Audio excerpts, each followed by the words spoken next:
날이 부쩍 추워지는데 오늘 저녁에 나오셔서 잘 하셨습니다. 우리가 모이지 못할 이유를 찾고자 하면은 그 이유도 항상 차고 넘치고, 또 열심을 내고 모일 만한 이유를 찾으면 또 그 이유도 더 있는 거예요. 이러나 저러나 우리의 시간은 지나갑니다. 우리 집사님이 기도하신 것처럼 이제 해가 거의 저물어 가고 있어요. 추수감사주일 다가오고 찬바람 불고 하는데,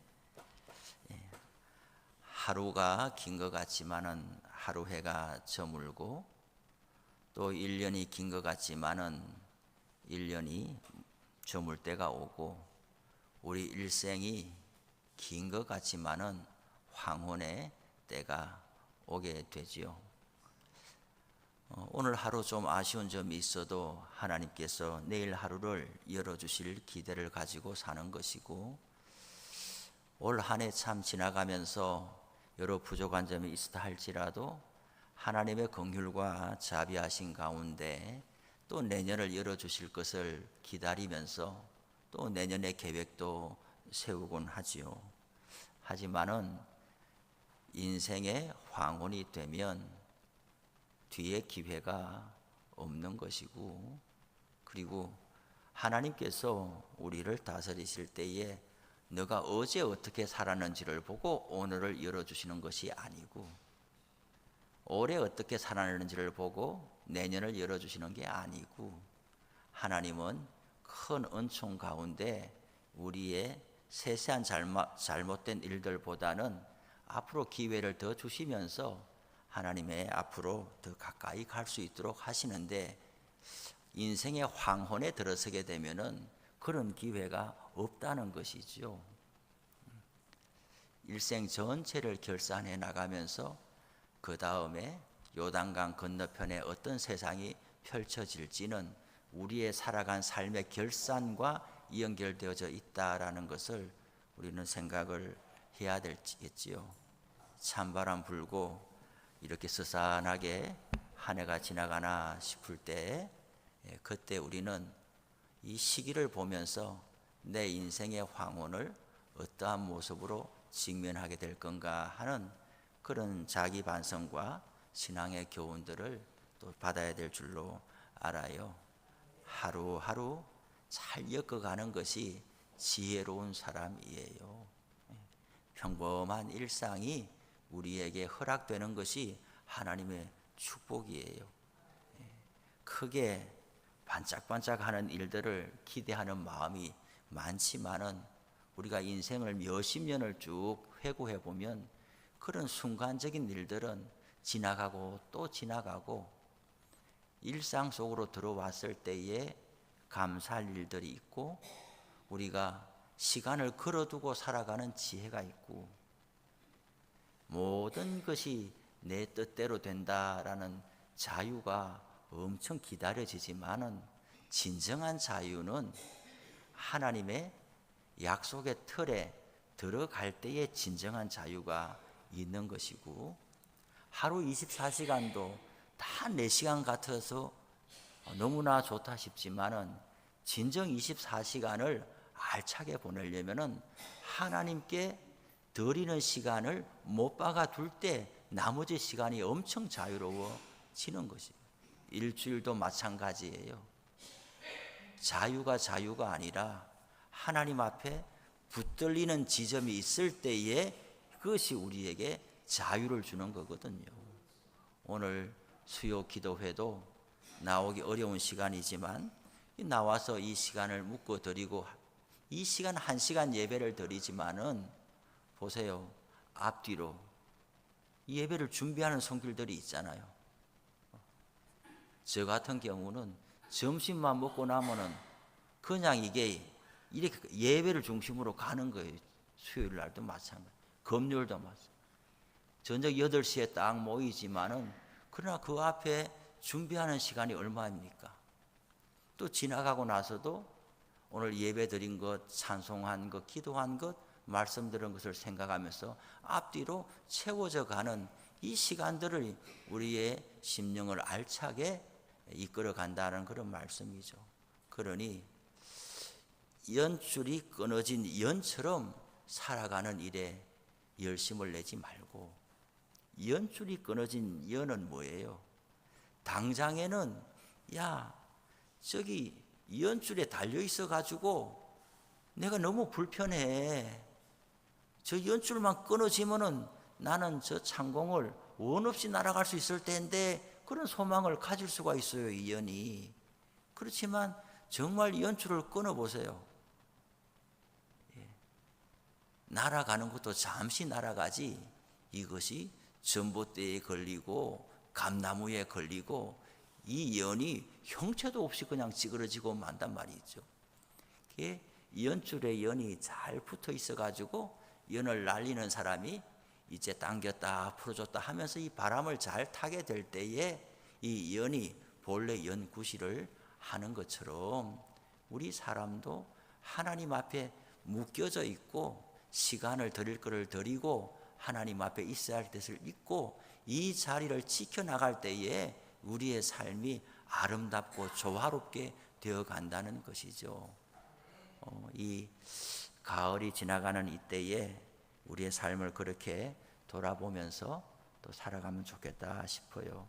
지난 시간에 이어서 오늘도 구원에 대해서 배울 텐데, 구원은 어디로부터의 구원이다 그랬지요.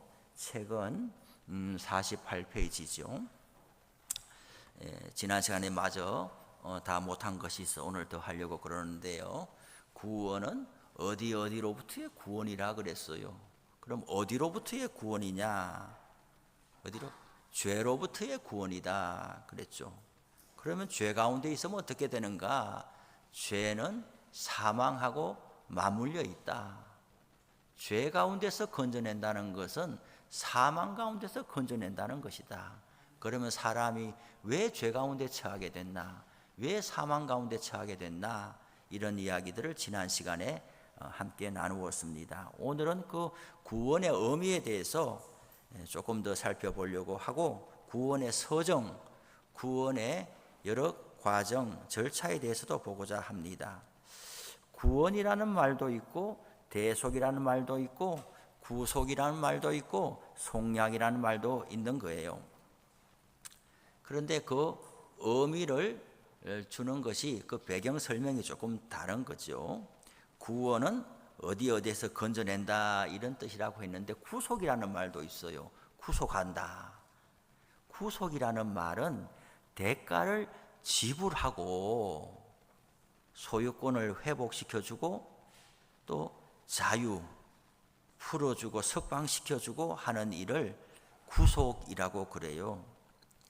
예수님의 십자가 희생은 죄인을 구속한다, 속량한다라고 말할 수가 있어요. 이것을 구약에서는 기업 물은다 이런 말로 쓰고 있어요. 상업적인 개념이죠. 물러준다. 바둑 두시는 분들은, 장기 두시는 분들은 물린다 그런 말을 하잖아요. 물린다. 물린다는 게 뭐예요? 아, 내가 이거 잘못 뒀으니까 이거 두기 이전으로 돌려줘. 아이, 한번 봐줘. 물려줘. 어떤 고약한 사람은 보니까 아이, 좋은 마음으로 바둑 이렇게 둬요. 아유, 물려줘. 이렇게 했는데 못 물려줘. 이렇게 하니까 손을 가지고 바둑판을 다 흩어버리는 아예 판을 깨버리는 그런 고약한 사람도 보기는 했어요. 그럼 물려준다는 말이 분명하게 들어오죠. 되돌려준다, 원상태로 복귀시켜준다, 그 말이 물린다는 말인데, 구약에서는 기업을 물린다는 말을 써요. 기업이 뭐예요? 분깃이죠. 하나님께서 그 사람에게 준 것이 있는데 그것을 그 사람이 잘못해가지고 혹은 힘이 없어가지고 그것을 빼앗겨 버렸을 때에 그걸 물려준다, 본래 원 상태로 복구시켜준다, 이것을 기업 물은다라고 하는 거예요. 그러면 구약에서 무슨 기업이 있나요? 우선적으로 땅이 기업이에요. 땅 한 평 없는 사람, 노예로 살던 사람을 모세를 통해서 출애굽시켜 줘가지고 가나안 땅에 들여보내면서 12지파별로 땅을 나눠줬잖아요. 아무나 땅 한 평 없는 사람을 하나님께서 12지파별로 땅을 나눠줘서 이 땅을 기업으로 줬다. 그 기업을 잘 지켜나가야 되죠. 그런가 하면 자기의 몸도 기업인 거죠. 하나님이 주신 기업이고 분기신 거죠. 또 열심히 일해서 뭔가 재산을 불린 것도 자기의 기업이죠. 그런데 어떤 사정으로 인해서 이것을 망실시켜 버렸을 때 그것을 되찾아줄 책임이 누구에게 있다고 성경은 말하는 거예요. 구약에서 가까운 형제 순으로, 우리로 말하면 손수 순으로 그 책임이 있다라고 이야기를 하는 거예요. 왜 그럴까요? 자기 잘못이다 이렇게 하는 게 아니고 하나님은 이스라엘 백성들을 모두 형제로 불러내는 거예요. 이스라엘 민족 전체를 내 큰아들, 내 장자 이렇게 불러냈잖아요.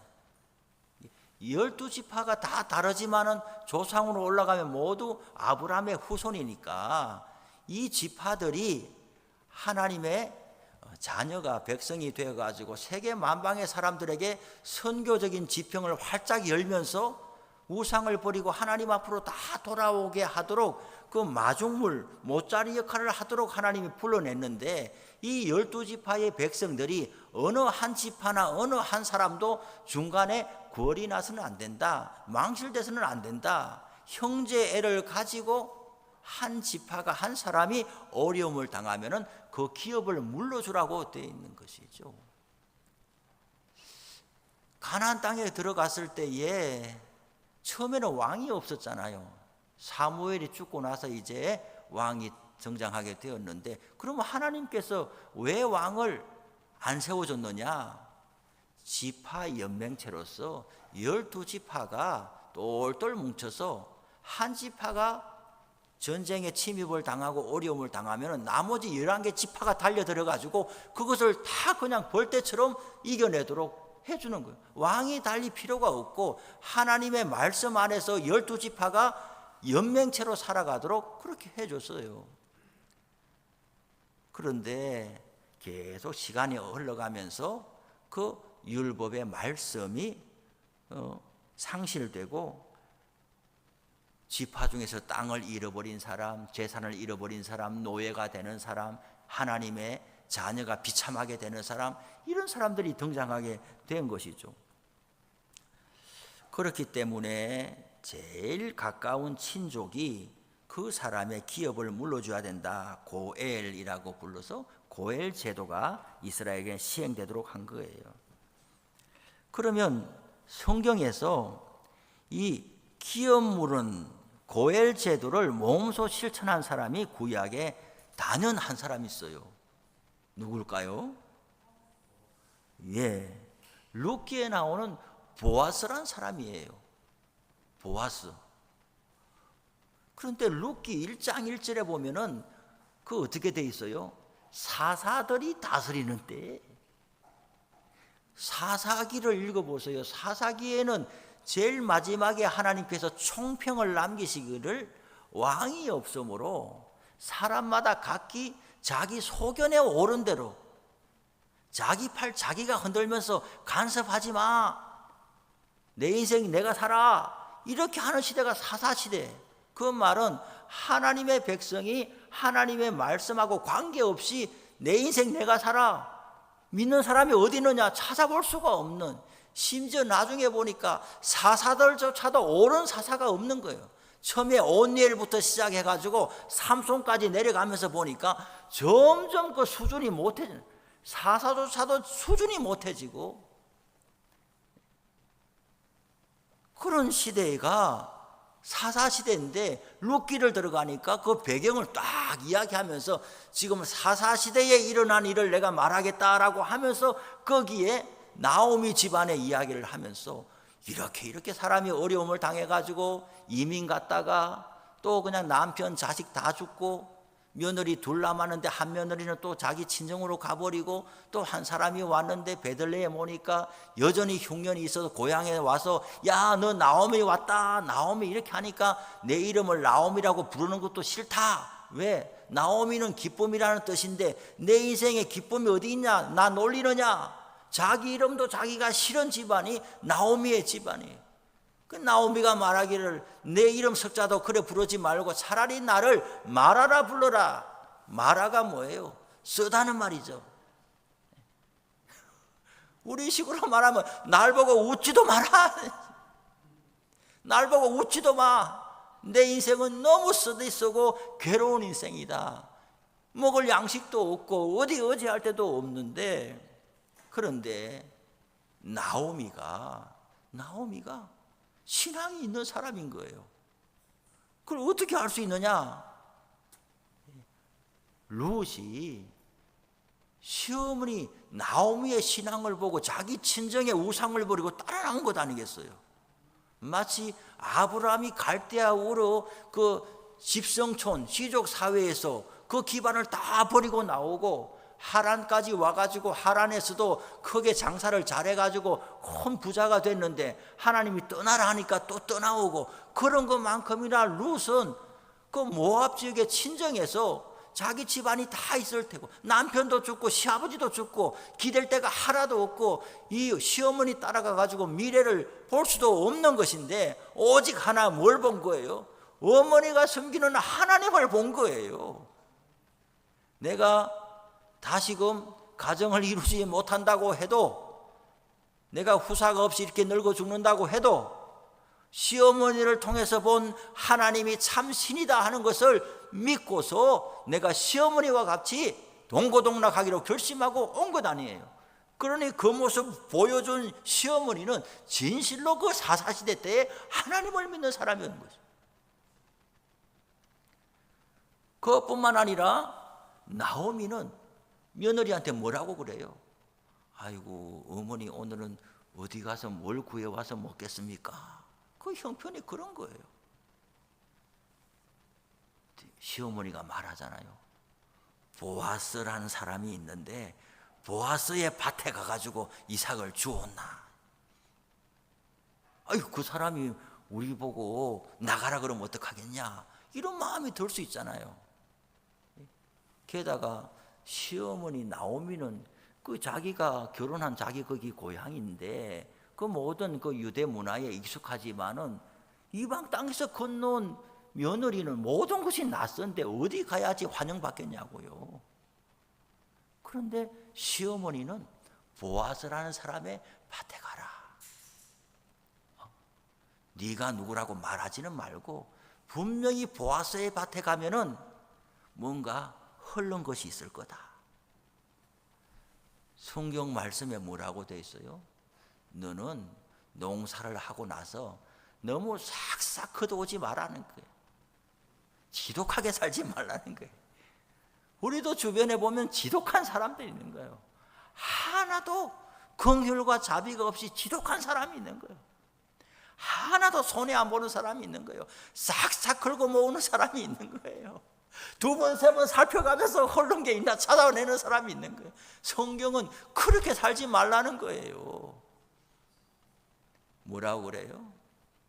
타작하고 수확하고 심지어 과실 열매가 열려도 새들이 쪼아먹을 것은 놔두라고 이야기하는 거예요. 그러니 신앙 있는 사람 집 언저리에 가서 살면은 먹을 것은 먹는다. 그래서 보아스라는 사람을 가르쳐주고 그 밭에 가거라고 했더니 정말 그 밭에는 흘른 게 있는 거예요. 가난한 사람이 주워 먹을 게 있는 거예요. 오늘도 가서 거기서 주워와서 시어머니한테 막 자랑하면서 아유 어머니 말대로 해서 갔더니 정말 막 이삭이 흘른 게 있어가지고 이만큼이나 걷어왔어요. 이렇게.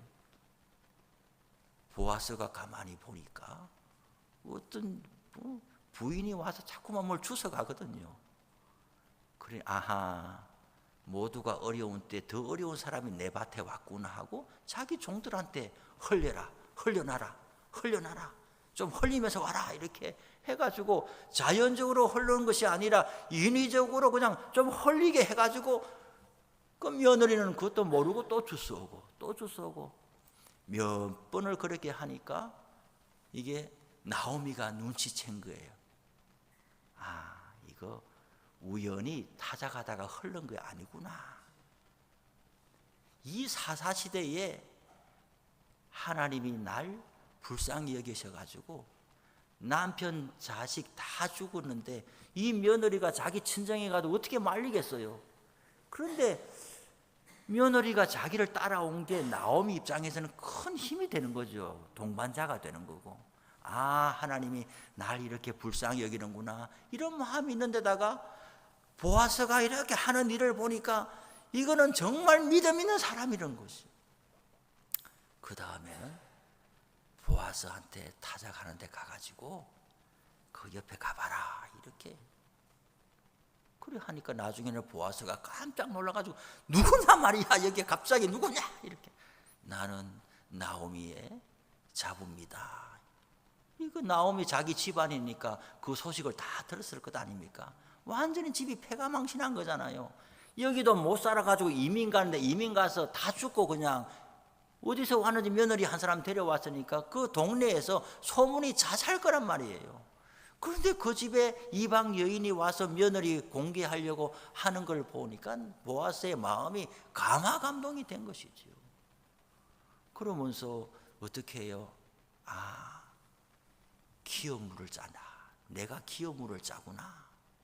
내가 기업물을 짜구나. 그런데 여러 가지 오해가 있을 수 있잖아요. 보아스는 나이도 많은데 아이고 저 나이 많은 사람이 젊은 부인이 이렇게 또 부인으로 맞이했다 이런 또 구설수에 오를 수도 있고, 사람 세상에 자기는 도와주지 않으면서 돕는 사람 또 이런저런 말하는 사람들도 많이 있는 거예요. 그래 뒤에 넘어가면 보아스가 어떻게 해요? 보아스가 성문에 가가지고 나오미의 기업물을 짜. 나보다도 촌수가 더 앞선 사람들이 있으니까 자, 감당할 사람은 감당해라. 나오미가 잡을 룻을 데려왔는데 여기 있다 이렇게 하니까 그 촌수로서는 기업물을 1순위 되는 사람들이 막 신발을 벗어가고 던지면서 나는 이 권리 행사하지 않겠다. 권리가 아니라 짐이고 부담이다. 내가 나오미 친척된다는 것이 아이고 그냥 모르면 몰라도 알려져가지고 그냥 더 내 재산에 손해가 날까 싶어가지고 나는 안 한다, 나는 안 한다 그냥 하고 다 그것을 거부하고 신발 벗어 던지면서 나한테 그런 부담 주지 말라고 막 이렇게 하니까 보아스가 그 성문에 재판하는 자리에, 공적인 자리에 여러 사람이 보는 데서 보세요, 기업물을 1순위, 2순위 사람들이 다 안 한다고 그러는 거예요.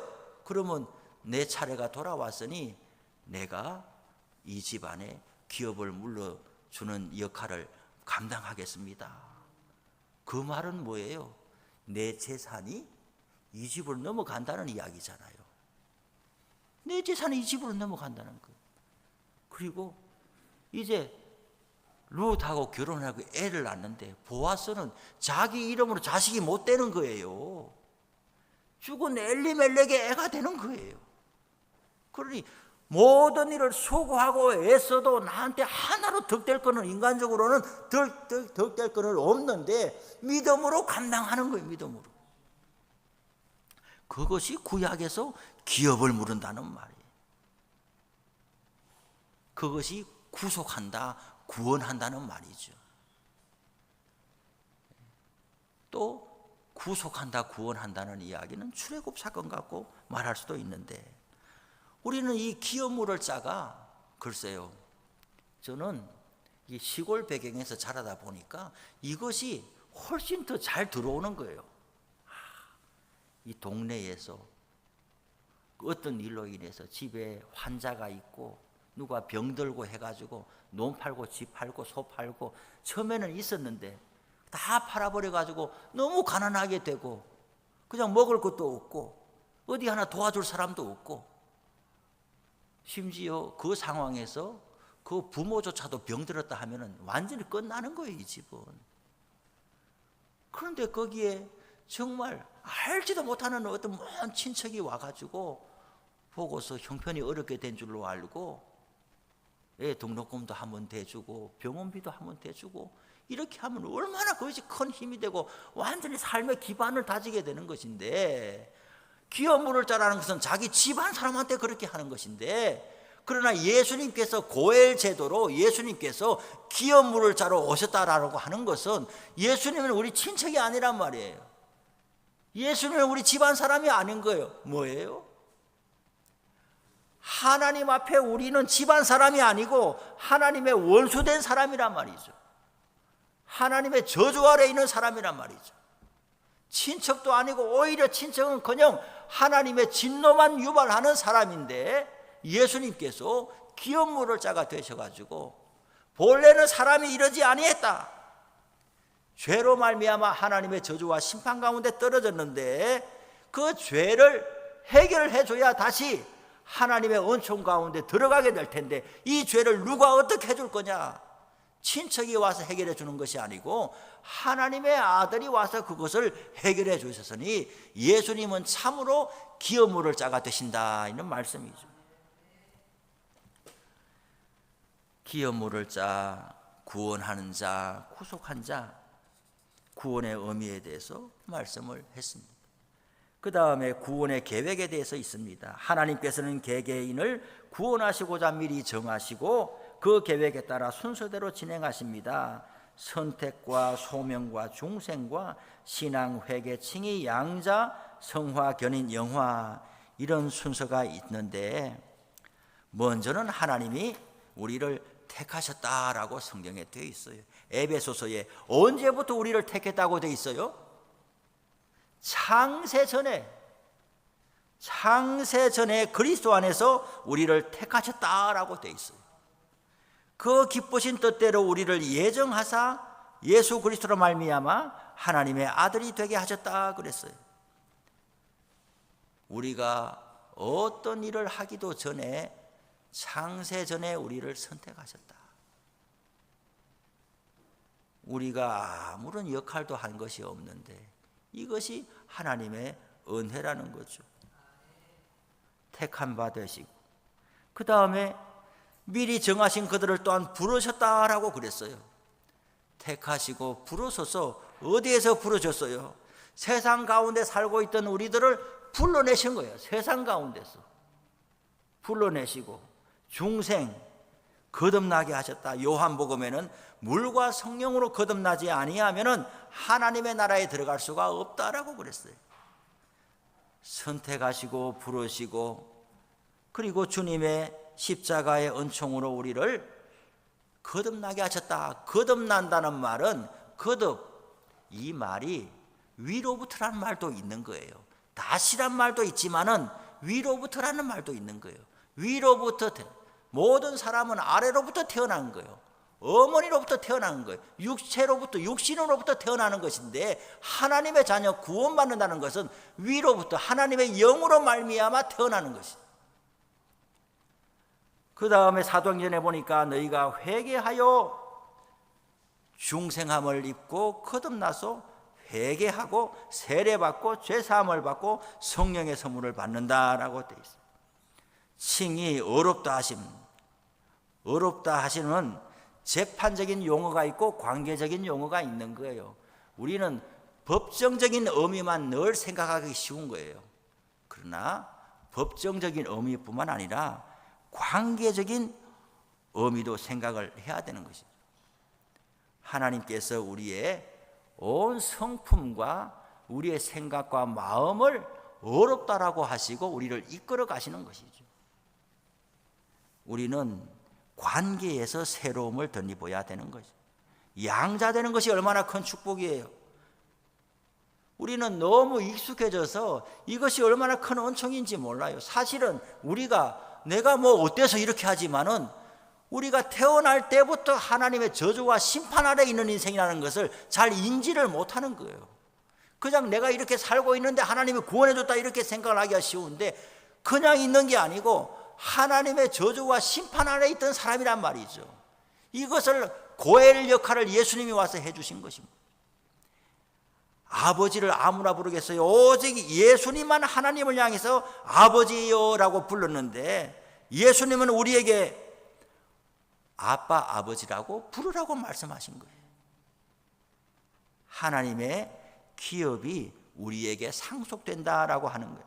하나님의 상속자, 그리스도와 함께한 상속자라고. 뭘 상속하는 거예요?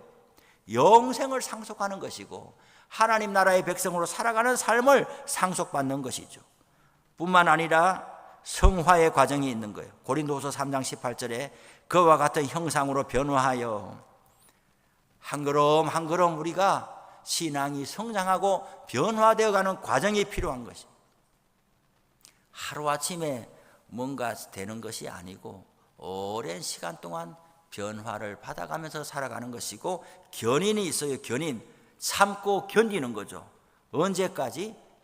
예수님의 다시 오실 때까지, 우리가 하나님 앞에 설 때까지 견뎌내고 이겨내는 것도 하나님이 도우시는 거예요. 중간에 탈락하지 아니하고 끝까지 신앙의 믿음의 길을 완주하는 것, 영화롭게 하셨느니라 로마서 말씀에 되어 있어요. 그래서 영원전부터 선택하신 것부터 해고 영화까지 긴 서정의 과정이 필요하다라는 말씀이에요. 그래서 신앙생활은 견뎌내는 것이죠. 이겨내야만 되는 것이에요. 구원받는 방법, 오직 예수 그리스도로 말미암아 구원을 얻습니다. 복음을 듣고 믿음으로 구원을 얻습니다. 구원은 순전히 하나님의 은혜로 얻는 것입니다. 그래서 믿음으로 살아간다라고 하는 것은 우리의 공적을 내세울 게 없어요. 신앙의 연수가 더해 갈수록 겸손함이 더 많아지기를 원합니다. 교인들이 모인 곳에는 화평하게 되는 일들이 있어야 돼요. 잠시간에 혹은 높아진 마음을 가질 수도 있지만 곧 기도하고 성경 읽고 예배 참여하면서 누구에게도 높아진 마음을 가지는 것은 합당치 않아요. 거저 받아서 사는 사람이 뭘 그래요. 오늘도 이 구원에 대하여 배웠는데 이 말씀들을 생각하면서 우리 기도했으면 좋겠습니다. 하나님의 자리에서 우리가 어떻게 은혜 받고 살아가는지를 생각하며 기도하시고, 하반기 사역 위해서 기도하시고, 내일부터 이제 신방이 있습니다. 신방 받는 가정들 있는데 하나님의 은혜 가운데 가정마다 꼭 필요한 말씀, 또 기도 응답의 은총이 있기를 위해서 기도해 주시고, 또 이제 다음 주 월요일 날 가는 70세 이상 또 둘레길도 같이 가게 되었는데 안전하게 또 기쁘고 즐거운 성도의 교제가 있는 하루 나들이 되도록 해 주시고, 또 실무진에서 많이 알아보고 준비하고 있습니다. 그들의 수고를 하나님 기억해 주시도록, 몸이 상하여 건강상의 어려움 당한 이들을 위해서 기도해 주시고, 또 추수감사주일 사역을 앞두고 있습니다. 주민 초청하여서 저들이 와서 접촉점을 가지도록 하는 것이 저의 목표입니다. 교회 와서 한 걸음 두 걸음 나오다가 예수 믿게 되는 일이 있도록 위해서 기도해 주시고, 각자 가지고 나온 기도 제목 가지고 기도하시기 바랍니다. 한 10분간 기도하겠습니다. 주여 한번 부릅시다. 주여! 하나님 아버지 감사합니다. 오늘 저녁에도 우리에게 구원이란 무엇인가, 구원은 우리에게 어떻게 오게 되었는가, 우리가 하나님 앞에서 죄로 인하여 심판받는 마음으로 하나도 하나님의 마음을 시원케 하고